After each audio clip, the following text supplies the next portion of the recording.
Assalamualaikum warahmatullahi wabarakatuh. Halo, apa kabar semuanya pelajar Indonesia?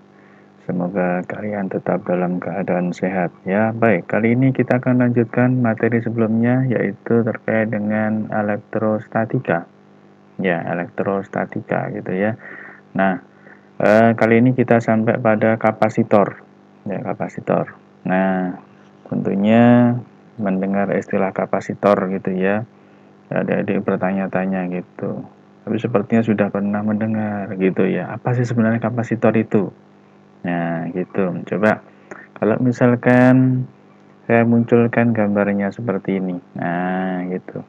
Ya, terlintas pikiran kita ya, ini adalah salah satu komponen ya. Salah satu komponen pada beberapa peralatan elektronik, misalkan radio ya, kemudian televisi gitu. Kalau kita lihat bagian dalamnya ada beberapa yang memakai komponen yang berupa kapasitor ini. Nah, apa sih sebenarnya fungsi dari kapasitor? Nah, salah satu fungsi dari kapasitor itu adalah sebagai penyimpan muatan.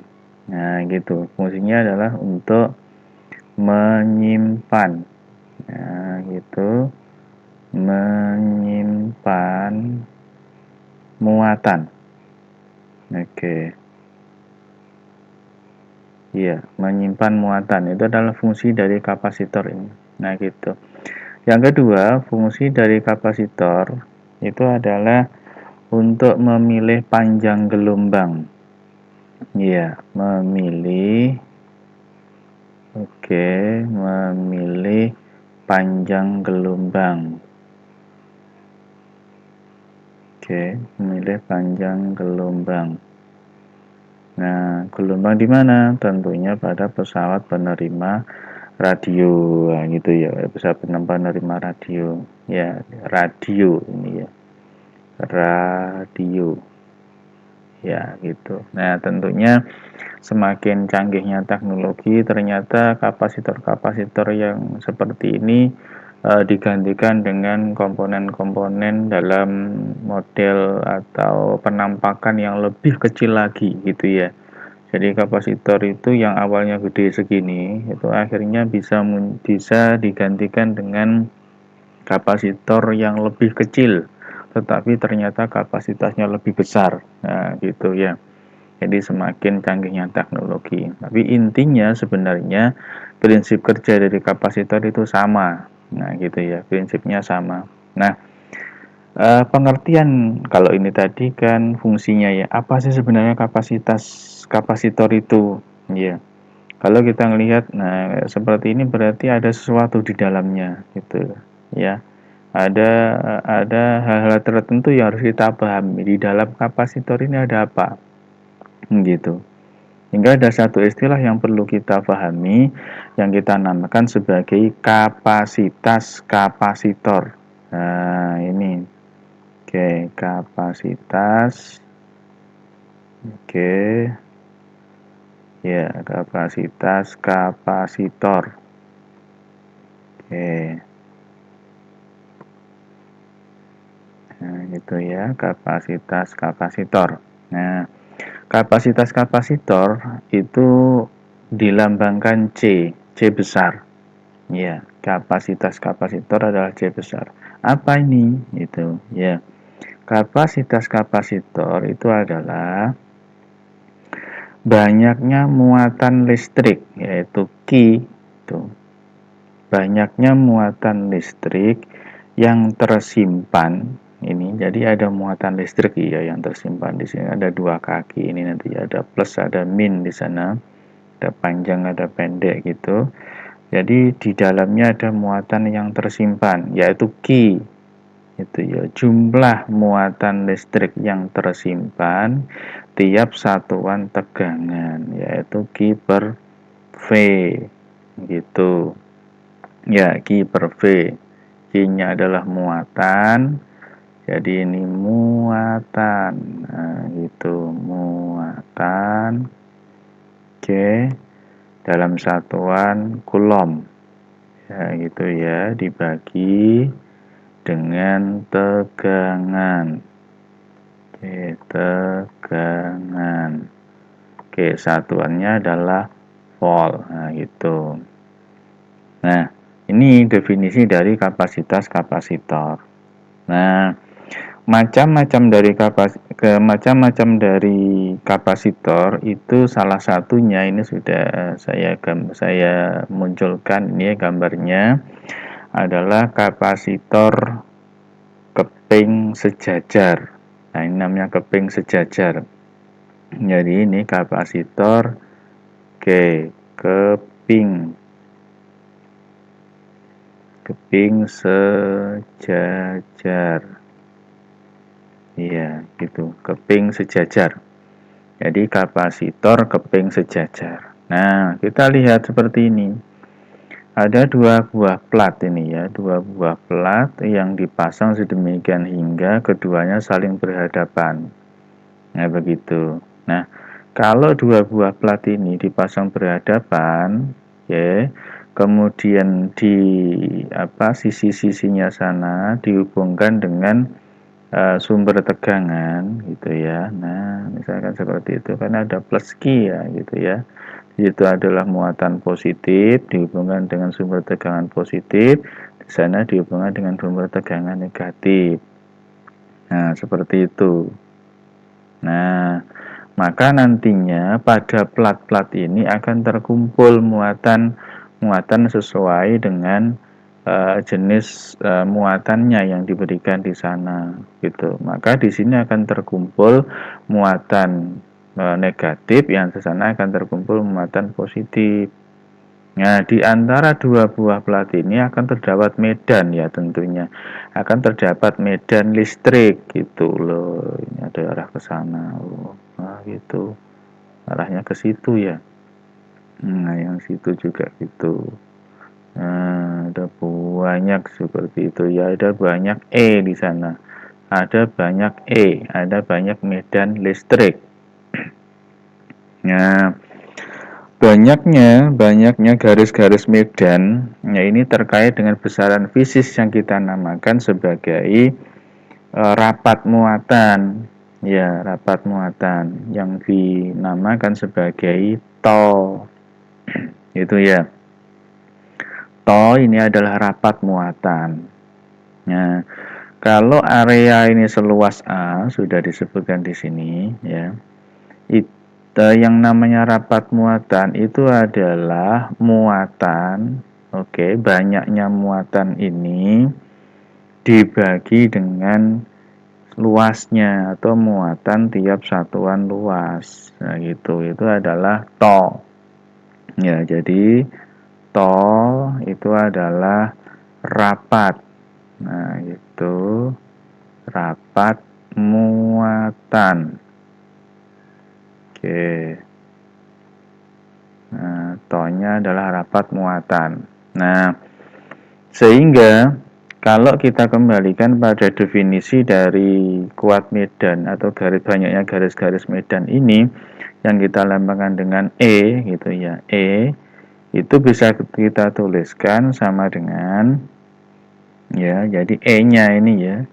E yang terjadi di situ akan sama dengan rapat muatannya ya dibagi dengan epsilon 0. Nah, gitu.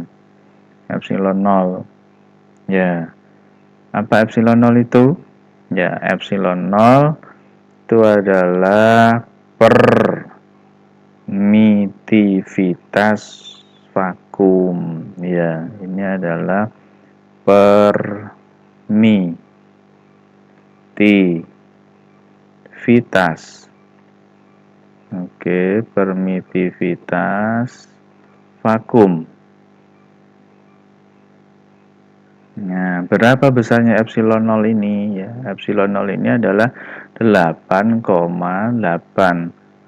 8,85 kali 10 pangkat minus 12 ya. Satuannya adalah kulom kuadrat dibagi ya newton meter pangkat 2. Nah, begitu. Ini adalah epsilon 0 permitivitas vakum. Nah, dari sini ya, dari definisi tol dan kuat medan atau garis-garis medan ini, kita ingin mencari berapakah kapasitas kapasitor dari sini.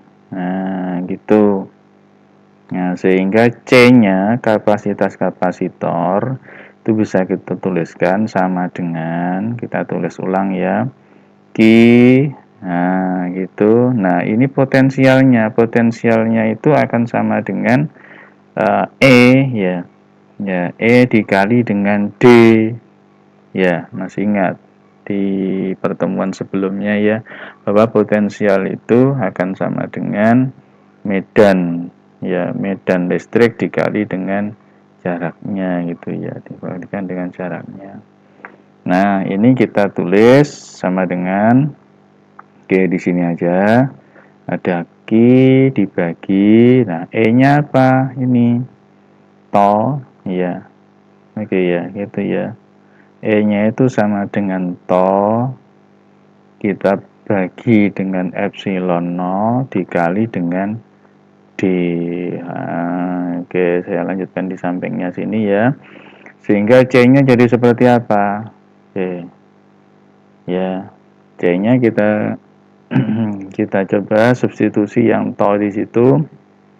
Jadinya Q, nah gitu, dibagi tolnya jadi apa? Q per A.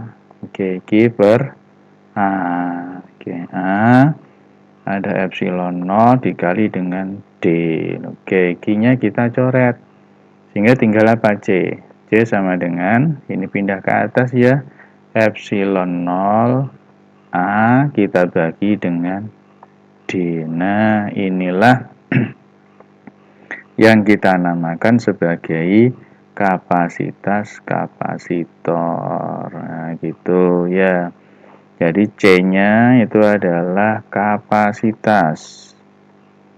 Oke, kapasitas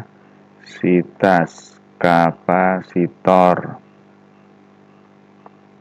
Oke, satuannya adalah farad. Ya, farad. Nah, gitu, farad. Kemudian epsilon 0 sudah ada, ini tadi ada A, ya A-nya itu adalah luas plat. Ya, luas plat. Ini satuannya adalah meter persegi, dan D, ini D itu jarak di antara dua plat ini ya. Jadi D-nya adalah jarak. Oke, D adalah jarak. Oke, jarak dua plat yang berhadapan tentunya ya, jarak dua plat yang berhadapan. Ini satuannya adalah meter. Nah, begitu. Ini untuk kapasitas kapasitor keping sejajar. Nah, gitu, yang seperti ini tadi. Nah, bagaimana kalau kapasitas kapasitornya itu kalau kapasitornya itu berbentuk bola? Nah, gitu. Berarti ada kapasitor. Nah, ini. Oke, kapasitor bola. Nah, kapasitor bola. Oke. Nah, jadi kalau misalkan ada bola seperti ini. Oke, wah, gitu ya, anggap bunter aja ya gini ya. Oke, ini adalah kapasitor bola. Nah, kemudian kita tahu bahwa muatannya itu akan tersebar merata pada seluruh permukaan ini ya. Muatan positif begitu. Oke, ini adalah muatan positif.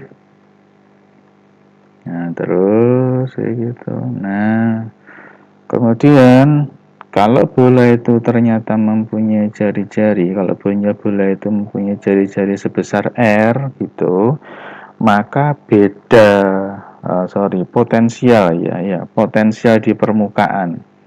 Ini sudah kita bahas sebelumnya. Di sana ada V besar. Ya, potensial yang ada di permukaan ini sama dengan K, ya gitu ya. Nah, Q dibagi dengan R, itu potensialnya. Ya. Jadi ini ada potensial listrik yang ada di permukaan bola ini gitu. Nah, kalau kita mengacu pada rumusan di awal bahwa C ya, C itu sama dengan Q kita bagi dengan V kan gitu ya, Q dengan bagi dengan V. Maka kita peroleh Q kita bagi K, nah gitu. K ini ada Q dibagi dengan R gitu. Nah, kalau seperti ini Q-nya kita coret. Nah, jadinya gimana? R-nya naik, kita bagi dengan K. Ini adalah kapasitas kapasitor untuk bola. Berapa besarnya K? Yuk. K yang di sini berapa? Ya, 9 kali 10 pangkat 9. Ya, karena K itu kan 1/4 pi epsilon 0 kan ya.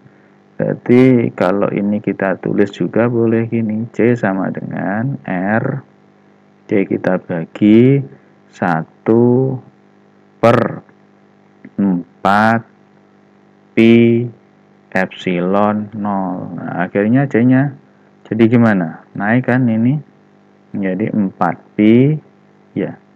4 pi ya epsilon 0 dikali dengan apa? Dikali dengan R. Begitu.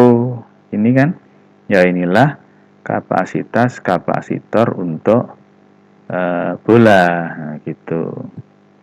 Nah, jelas kan sekarang? Beda, ada kapasitas kapasitor kepengen sejajar, ada kapasitas kapasitor berbentuk bola. Nah, penjelasannya seperti ini ya. Diingat-ingat ya. Nah, tetap semangat dalam belajar. Selalu berusaha dengan tekun, belajar dengan rajin gitu ya. Baik, demikian apa yang dapat saya sampaikan. Jangan lupa untuk like ya, like, kemudian komen pada kolom di bawahnya, dan subscribe agar dapat menerima notifikasi dari video-video pembelajaran berikutnya. Assalamualaikum warahmatullahi wabarakatuh.